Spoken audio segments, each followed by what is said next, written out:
नमस्कार। चुनाव के दौरान हिंसा, गोली चलाना, बूथ लूटना, ऐसा लगता था कि अब ये पुराने ज़माने की बात है, आज के समय ऐसा नहीं होता। लेकिन छपरा में जो कुछ हुआ उसने हमें सोचने पर एक बार फिर से मजबूर कर दिया है।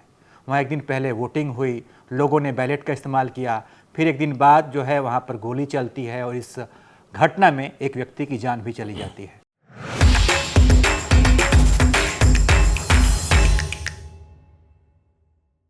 तो इस हिंसा के पीछे किसका हाथ है, इसका क्या असर है, इसमें क्या अपडेट है और इसका चुनाव पर क्या असर पड़ रहा है, सब कुछ विस्तार से बातचीत करने के लिए आज एक्सपर्ट ओपिनियन में हमारे साथ वरिष्ठ पत्रकार आशीष सिंह हैं। सर, बहुत स्वागत है आपका। थैंक यू किसले, थैंक यू सर, पहला सवाल तो यही है कि छपरा हिंसा को हम कैसे देखें?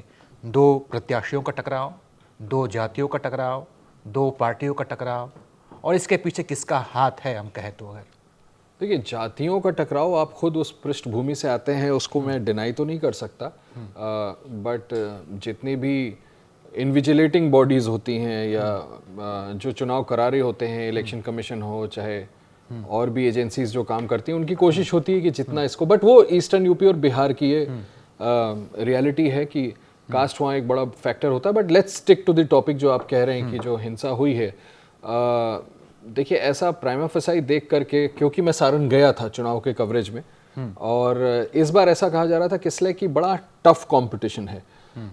Despite Rajiv Pratap Rudy being a senior member of parliament, former union minister, इस बार केक वॉक नहीं था, ऐसा वहाँ जा करके लगा। और तमाम फीडबैक भी जो आते थे उसमें ये लगता था कि रोहिणी सिंगापुर से आई ज़रूर हैं, लेकिन बड़ा तगड़ा फाइट दे रही थी, और खास करके महिलाओं के बीच में उनको लेकर के बड़ा सहानुभूति थी कि ये वो लड़की जिसने अपने पिता को किडनी दिया था, और जैसे कि वो एक तरह से कैंप कर गई थी वहाँ से, सुबह से लेकर के रात 1-1, 1:30 बजे तक वापस घर आती थी, लोगों का प्यार मिल रहा था। तो कंपटीशन बड़ा टफ होता जा रहा था, और मुझे लगता है कि वही इट रिजल्टेड इनटू, वो उसमें ट्रांसपायर हो गया कि कहीं ना कहीं समर्थकों को ऐसा लगा दिस वे और दैट वे कि चुनाव हाथ से निकलता जा रहा है, और उस डेस्परेशन में मुझे लगता है कि इस तरह से इस तरह की वारदात हुई, घटना घटी। और आप ठीक कह रहे थे, अगले दिन एक आरजेडी के कार्यकर्ता की, बाकायदा समर्थक नहीं कार्यकर्ता की, गोली से जान भी चली गई। और अनफॉर्चुनेट ये भी है कि मैंने देखा कि राजीव प्रताप रूडी खुद एक मीडिया के जरिए स्टेटमेंट में वो जस्टिफाई भी कर रहे थे, ऐसा नहीं होना चाहिए था और इसका बड़ा बुरा इम्पैक्ट आने वाले चुनावों पे भी पड़ सकता है। बट कहीं ना कहीं गलत है, जो हुआ वो नहीं होना चाहिए था। इंस्टिगेटेड लगता है, ऐसा लगता है कि बाकायदा प्लान करके किया गया है, और दोनों ही पक्ष एक दूसरे पर आरोप प्रत्यारोप कर रहे हैं। लेकिन जो मैंने अपनी आंख से देखा और जो भी तथ्य अभी तक सामने आए हैं, उस पे हम आगे डिस्कशन करेंगे जब जैसे वो इस घटना के बाद से जो राजीव प्रताप रूडी का जो बयान आया, जो एक मीडिया चैनल को इंटरव्यू में उन्होंने जो कहा, जिसका जिक्र आप अभी कर रहे थे, तो कहते हैं कि गोलियां तो चलेंगी अगर ऐसा होगा तो। उसको आप किस रूप में लेते हैं? नहीं, उसको तो सही मैं है? नहीं आउटराइटली कंडेम करता हूँ।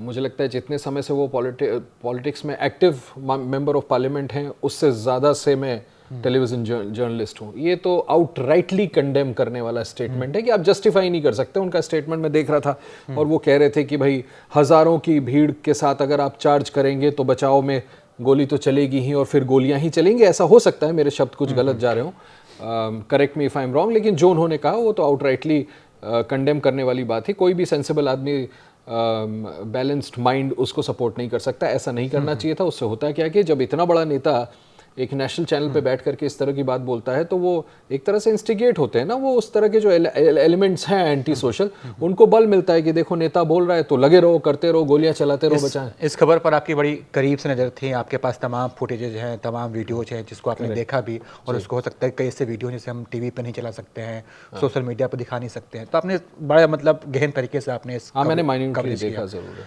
तो राजीव प्रताप रूडी जो एक लाइनें कहते हैं कि आप हजारों की भीड़ के साथ आप आएंगे वहाँ पर, तो ये बयान उनका कितना सही है? क्या वाकई में रोहिणी जो है वहाँ पर एकदम एक बड़ी संख्या में लोगों के साथ वहाँ पर पहुंची थी, किसी साजिश के तहत वहाँ आई थी? आपको ऐसा लगा उनका किसी वीडियोज में देख के? इसलिए ऐसा अगर कोई भी आरोप लगाता है और एक जिम्मेदार व्यक्ति आरोप लगाता है, तो रिजेक्ट करने से पहले हम ये देखते हैं कि कोरोबोरेटिव एविडेंसेस क्या हैं। हजारों की भीड़ के साथ रोहिणी पूरे चुनाव में किसी बूथ में जाते हुए कहीं मुझे तो नजर नहीं आई।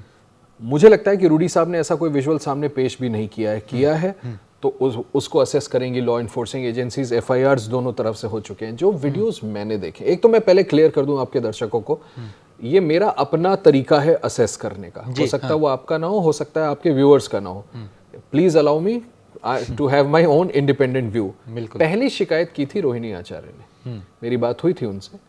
जब ये हुआ वो एक बूथ पर गई तो वहां पर जब बवाल मचा तो मेरी उनसे बात हुई और उन्होंने बताया कि एक कोई लड़का एक बूथ पर काफी देर से था और वो जब गई अकेले, बतौर कैंडिडेट कोई भी बूथ में जा सकता है। ये उन्होंने आपसे बातचीत में बताया? मेरे से बातचीत में डे 1 में जी।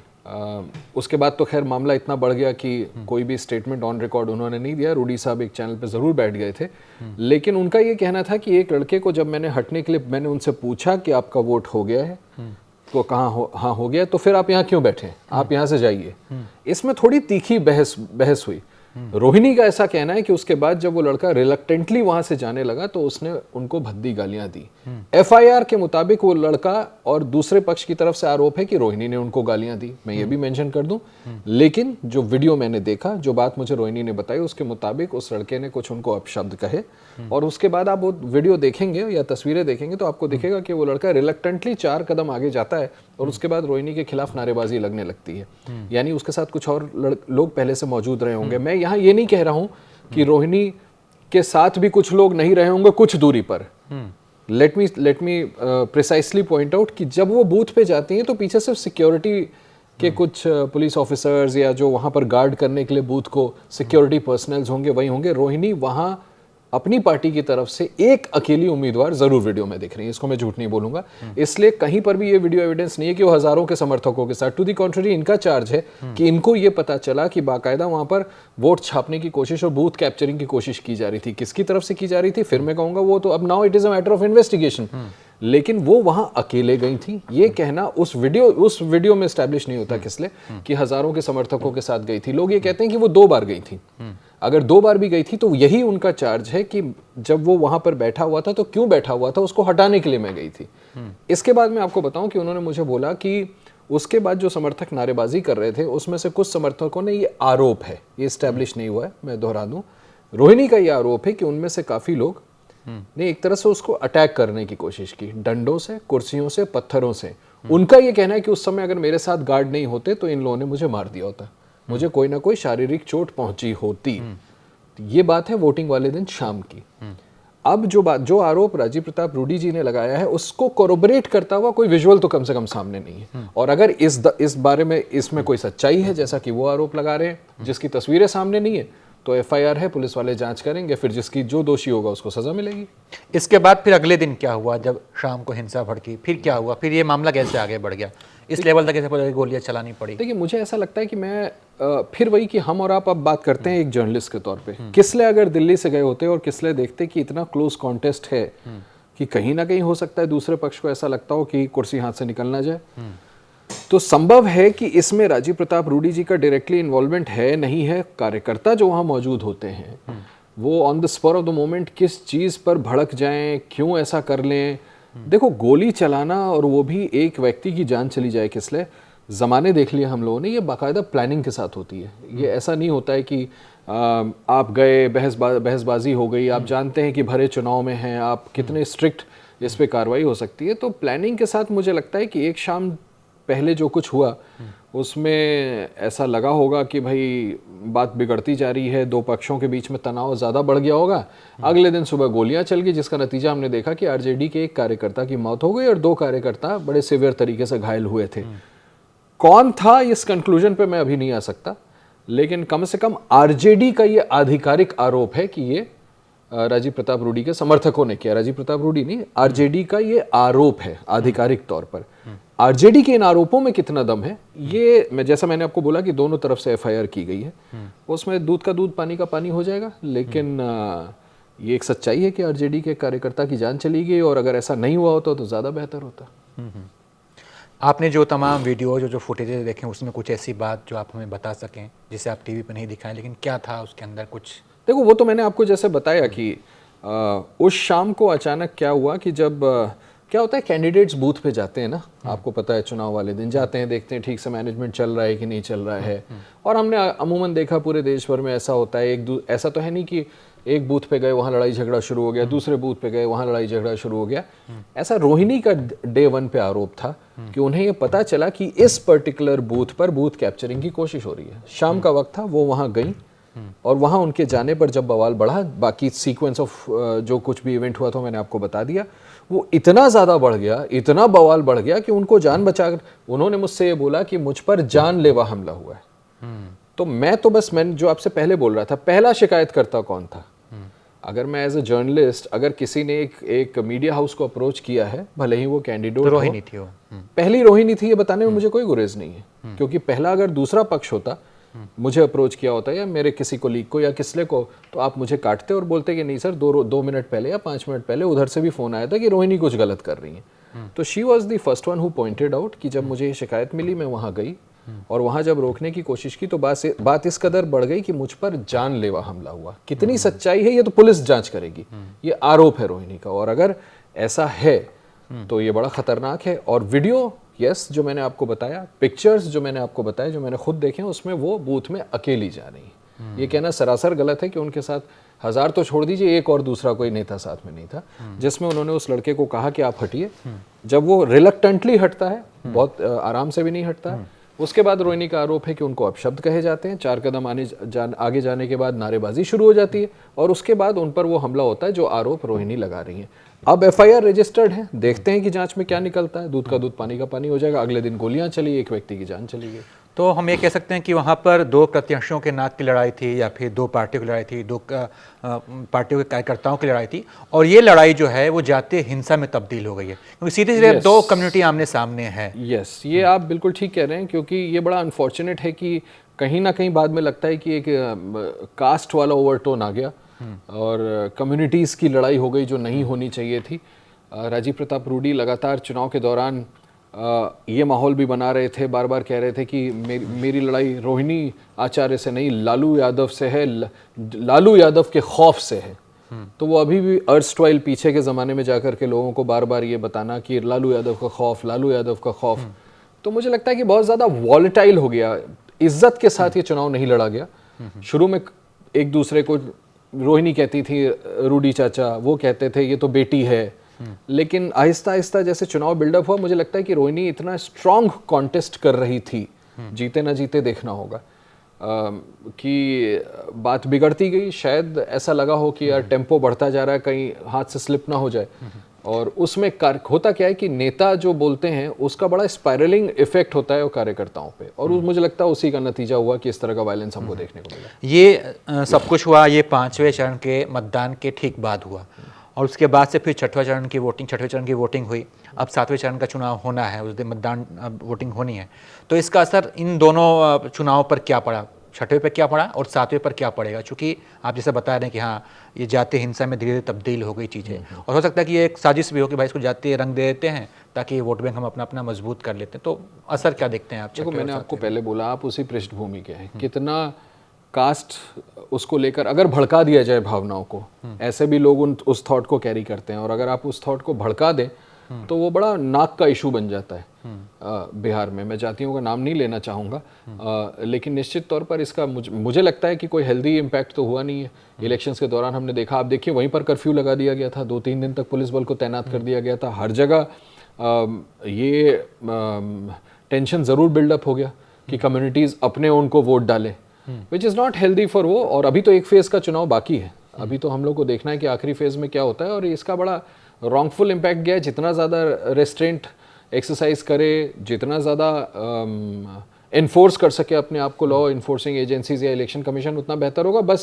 बट यस, ये कहने में मुझे कोई गुरेज नहीं है कि इसका नेगेटिव इम्पैक्ट ही हुआ है। अगर ऐसा नहीं हुआ होता तो किस लिए शायद जैसे बेहतर होता। तमाम राजनीतिक जानकार जो हैं, जो पत्रकार हैं, वो इस बात की चर्चा कर रहे हैं, बहुत पहले से चर्चा चली आ रही है कि राजपूत समुदाय जो है इस वक्त भारतीय जनता पार्टी से नाराज़ है और ये वोट बैंक खिसक भी रहा है। राजा भैया ने भी यूपी में अपना एक अलग ही कह दिया कि भाई हम सपा के साथ हैं। तो ये मतलब पूरे भारत की बात, बिहार में भी लोग कह रहे थे कि ऐसा ही है। जैसे काराकाट हो गया तो काराकाट में भी पवन सिंह की तरफ राजपूत वोट शिफ्ट हो रहा है। तो इस हिंसा के बाद से लोग ऐसा कह रहे हैं कि जो सवर्ण वोट है वो भाजपा की तरफ जो है सो मजबूती से 6वें और 7वें चरण में फिर से एकजुट हो रहे हैं। देखिए, पूरे भारतवर्ष में ऐसा हो रहा है कि नहीं हो रहा है ये तो मैं नहीं कह सकता, लेकिन in and around that constituency या बिहार में अगर ऐसा होता है तो आई कैनॉट डिनाई, हो भी सकता है क्योंकि ऐसे अगर मसले हो जाते हैं तो कम्युनिटीज़ एक हो जाती है। राजपूतों की नाराज़गी तो हम और आप स्पेकुलेट नहीं कर रहे हैं, उन्होंने तो खुल के बोला है। जिनको पैसिफाई करने के लिए प्रधानमंत्री ने गुजरात में मीटिंग की, अमित शाह साहब ने गुजरात में मीटिंग की। आप ठीक कह रहे हैं, राजा भैया के साथ अमित शाह साहब ने बेंगलोर में लंबी मुलाकात की, लेकिन उसके बावजूद राजा भैया को जो उनकी अपनी शिकायतें थी कि उनको अमित शाह की रैली में नहीं बुलाया गया, उनके साथ इज्जत से पेश नहीं आए, तो वो अलग हट गए। मेरे को लगता है दो चीज़ों को अपन हमें मिक्स नहीं करना चाहिए। वो जो इशू है दैट इज़ लार्जर इशू, वो शुरू हुआ था गुजरात में एक बयान से, और उसके बाद ये शिकायत कि हमें उचित संख्या में टिकट्स नहीं दिए, बीजेपी ने हमको इग्नोर करने की कोशिश की, वो शिकायत अभी भी अपनी जगह है। अभी भी हमको कई जगह जाने पे ऐसा नहीं लगता कि राजपूतों ने अपना मन बदल लिया हो पूरी तरीके से। लेकिन इस घटना के बाद पैन इंडिया गैल्वेनाइजेशन हो सकेगा और राजपूत एक बार फिर से पूरी तरह से या सारे सवर्ण जातियां बीजेपी के साथ आ जाएंगी, ये मुझे लगता है कि थोड़ा सा ज़्यादा इसको स्ट्रेच करने वाली बात हो जाएगी। ये एक लोकलाइज्ड इशू था, और yes, local in and around के इलाके में पैशन ज़रूर भड़के और कम्युनिटीज़ आपस में डिवाइड हुई होंगी, उसका कितना इम्पैक्ट वोट पे पड़ा होगा। हालांकि मुझे लगता है कि वहाँ तो वोट भी हो चुका था, शाम का वक्त था। हाँ, वहाँ पे तो वोटिंग हो चुकी है, उसके बाद छठवें और सातवें चरण में क्या बिल्कुल हुआ होगा, लेकिन मैं वही कह रहा हूँ कि आप बिहार तक उसको सीमित रखें या ईस्टर्न यूपी तक ज़्यादा से ज़्यादा, उसका इम्पैक्ट पैन इंडिया नहीं है, मुझे ऐसा नहीं लगता। मुझे पैन ऐसा इंडिया नहीं, मुझे मतलब बिहार और यूपी का अगर बात बिहार और यूपी में संभव है। अब वो एक अनफॉर्चुनेट घटना हुई है, शायद इसके पीछे सोची समझी साजिश रही हो, लेकिन हम और आप कौन होते हैं ये तो फिर पुलिस वाले अपनी जांच में ही बताएंगे। वहाँ के एसपी को हटा दिया गया है, तो पुलिस की कितनी बड़ी लापरवाही, पुलिस की कितनी चूक है? आउट एंड आउट लापरवाही है, आउट एंड आउट लापरवाही है, तभी तो कार्रवाई हुई है। गोलियां चल गई, एक व्यक्ति मर गया, एक दिन पहले बूथ पे इतना बड़ा वायलेंस हो गया, उसके बाद आप आइडेंटिफाई नहीं कर पाए कि मिसक्रिएंट्स कौन है, जो कल सुबह प्लानिंग भी हो जाती है, गोलियां भी चल जाती है, एक व्यक्ति की जान भी चली जाती है। तो ये तो totally completely failure of law and order agencies है। पुलिस, सबसे बड़ा गुनाह तो पुलिस ने किया है कि अगर आप इसको कंटेन ही नहीं कर पाए, आपके आंख के सामने छपरा में इतना बड़ा बवाल हो गया वोटिंग डे के दिन, और अगले दिन आप सो रहे थे, अगले दिन पुलिस वालों को ये एहसास ही नहीं था। क्या है आपकी इंटेलिजेंस वहाँ पर? किसी ने आपको पहले से ये नहीं समझाया कि दिस इज गोइंग टू अगली सुबह ये और भी ज़्यादा भड़कने वाला है, इतना भड़क सकता है कि गोलियां चल जाएंगी, जान चली जाएगी। तो मुझे लगता है कि ये तो कंप्लीट फेलियर, और जो कार्रवाई हुई जस्टिफाइड है। इनफैक्ट मुझे लगता है इससे ज़्यादा सीवियर कार्रवाई होनी चाहिए। एक बार जो जांच हो रही है उसमें निकल के तो आए कौन लोग इन्वॉल्व थे इसमें। ठीक है, इस तरह की हिंसा, एक पार्टी के कार्यकर्ता की मौत और फिर दूसरी पार्टी के नेता का ऐसा बयान की गोलियां तो चलेंगी, तो इसके बाद क्या लगता है कि अब ये थम गया है, या फिर हो सकता है कि आने वाले समय में और भड़क जाए?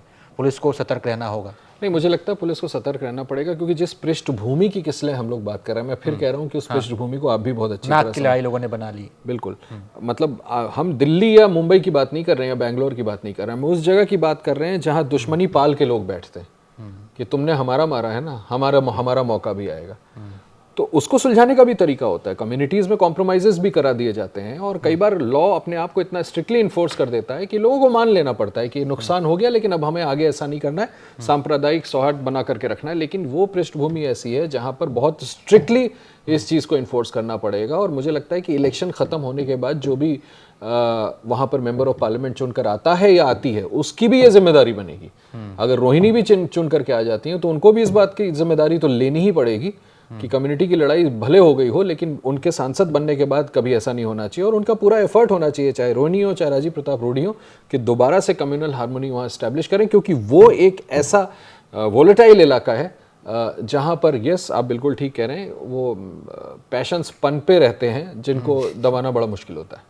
तो बिल्कुल पुलिस को जो है बिल्कुल ध्यान देना होगा, और जो भी छपरा का भावी सांसद हो, चाहे वो रोहिणी हो चाहे रूढ़ी हो, उन दोनों को भी इस बात का ध्यान रखना होगा कि भाई इस तरह की हिंसा आगे ना बढ़ के, इस तरह की हिंसा कहीं से भी जायज़ नहीं है। बाकी छपरा हिंसा पर हमने बातचीत की कि इसका असर क्या होगा, इसमें इसके पीछे किसका हाथ है, किसकी कितनी गलती है, तमाम मुद्दों पर हमने चर्चा की। हमारी ये बातचीत आपको कैसे लगी इसके बारे में बताइएगा, और तमाम अपडेट्स के लिए आप देखते रहिए ABP लाइव।